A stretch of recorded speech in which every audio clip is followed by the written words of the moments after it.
Bismillahirrahmanirrahim. Allahumma salli ala Sayyidina Muhammadin wa ala ali Sayyidina Muhammad. Ilahi antikni bil huda wa alhibni taqwa. Ikhwani wa akhwati, Assalamualaikum warahmatullahi wabarakatuh.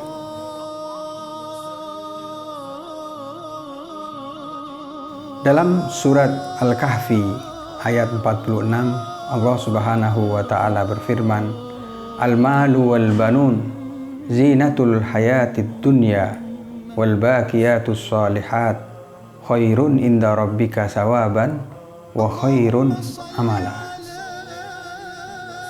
Ayat ini adalah sebagai suatu pedoman hidup.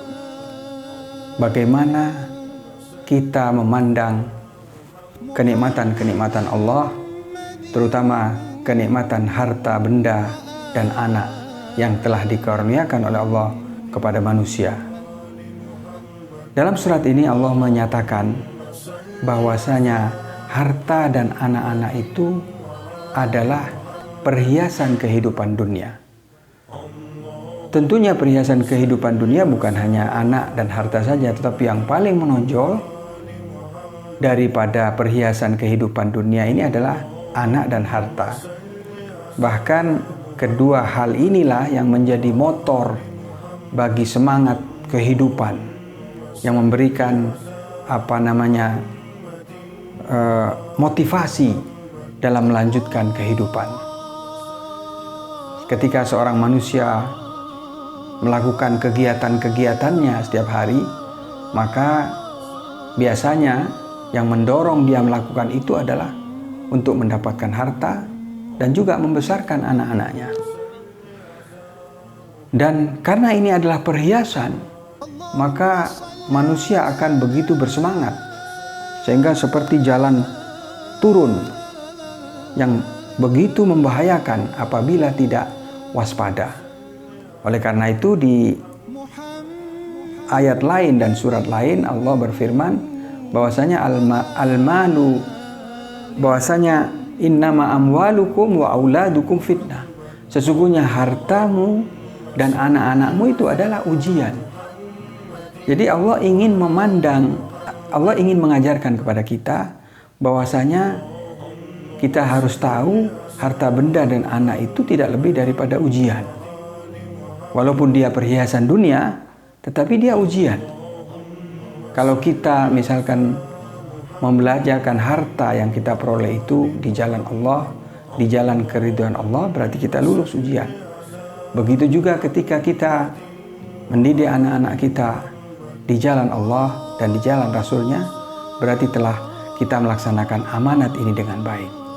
Tetapi sebaliknya, ketika kita berhenti pada perhiasan itu, kita tidak menjadikan perhiasan itu sebagai sesuatu yang harus disyukuri dan dijalankan kepada keridhaan Allah, maka hal itu akan menjadi fitnah bagi kita. Oleh karena itu, kita harus waspada, jangan sampai anak kita dan harta kita itu malah menjerumuskan kita ke api neraka. Kemudian Allah memberitahukan kepada kita, ada yang lebih baik daripada harta dan anak itu, yang sangat layak untuk dijadikan sandaran dan harapan. Apa itu? Al-baqiyatus shalihat. Sesuatu yang kekal dan perbuatan-perbuatan atau ucapan-ucapan yang baik, yang pahalanya bersifat kekal di sisi Allah Subhanahu wa taala. Wa khairun amala, dan baqiyatus shalihat itu amal-amal soleh yang kekal itu lebih baik untuk dijadikan sebagai suatu amal, sebagai suatu harapan. Mengapa Allah mengatakan demikian? Karena dunia, anak dan harta itu bersifat sementara, tidak selama-lamanya. Ketika kita sudah selesai usia kita di dunia, mencapai ajal kita, maka anak-anak kita dan harta kita itu kita berpisah dari mereka. Anak kita mengantarkan kita ke liang lahat, habis itu mereka melanjutkan kehidupan mereka masing-masing. Lalu apa yang kita bawa? tidak lain adalah al-baqiyatus shalihat. Oleh karena itu orang yang cerdik adalah orang yang tidak berhenti pada perhiasan. Oleh karena itu fenomena perhiasan kehidupan dunia ini kita saksikan sekarang.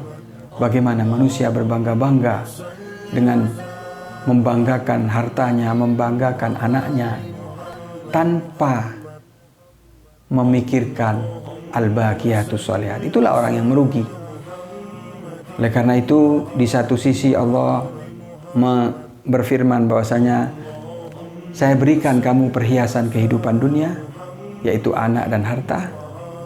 Tetapi Allah memberikan warning, hati-hati, jangan sampai anak dan harta itu membuat kalian lupa kepada mengingatku. Jadi ada balan di sini, ada keseimbangan. Dan Nabiullah Ibrahim alaihissalam itu diberi oleh Allah seorang putra, Ismail alaihissalam, diberikan perhiasan. Tapi Allah memerintahkan agar supaya anak itu disembelih. Dan Ibrahim melaksanakan perintah itu. Sehingga tidak berhenti pada perhiasan. Perhiasan itu akan dikorbankan untuk mendapatkan keridhaan Allah Subhanahu wa taala. Dan kita saksikan bagaimana para sahabat mengorbankan nyawanya dan juga hartanya, bahkan mengorbankan anaknya di medan tempur hanya untuk mendapatkan keridhaan Allah dan keridhaan Rasulnya. Semoga ayat ini membuat kita memiliki pedoman bagaimana kita melihat harta dan anak sebagai perhiasan dunia dan tidak berhenti pada perhiasan, melainkan ada hal yang lebih baik daripada itu, yaitu al-baqiyatus shalihat. Wallahu a'lam bishawab. Wa sallallahu ala sayyidina Muhammadin wa ala ali sayyidina Muhammad. Wabillahi taufiq wal hidayah. Wassalamualaikum warahmatullahi wabarakatuh.